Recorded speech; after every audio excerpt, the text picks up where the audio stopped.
সমুদ্রের সবচেয়ে বিচিত্র প্রাণীদের মধ্যে একটি হচ্ছে অক্টোপাস। গভীর সমুদ্রে এরা নিজেদের কিভাবে আত্মরক্ষা করে, কী বা খায় এবং কিভাবে বংশবিস্তার করে, সবকিছু জানাবো আজকের এই প্রতিবেদন। আমি কাজে আছি আপনাদের সাথে।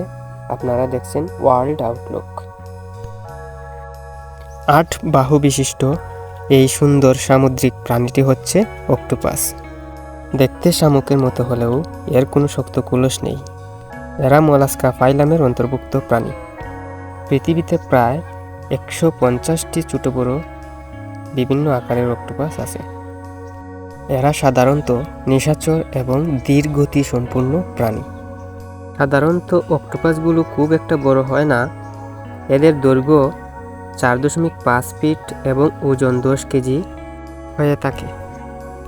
তবে এশিয়ার প্যাসিফিক অঞ্চলে একটি প্রজাতি রয়েছে যা আন্ট নামে পরিচিত। এটি লম্বায় 30 ফিট এবং ওজনে 275 কেজি পর্যন্ত হয়ে থাকে। এদের 3টি হৃৎপিণ্ড আছে। এর মধ্যে 2টি মস্তিষ্কে রক্ত সরবরাহ করে এবং একটি সারা দেহে রক্ত সঞ্চালন করে। এছাড়া এদের মস্তিষ্ক আছে 9টি। এরা মাছ, কাঁকড়া, চিংড়ি এগুলো খাবার হিসেবে গ্রহণ করে।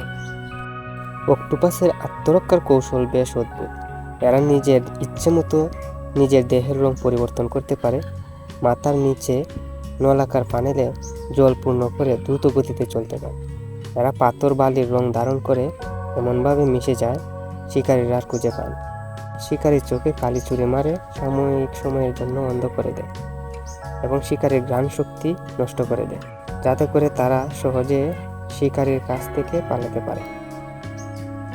পুরুষ অক্টোপাস তার বিশেষ সুর দিয়ে শুক্রাণু স্ত্রী অক্টোপাসে স্থানান্তর করে।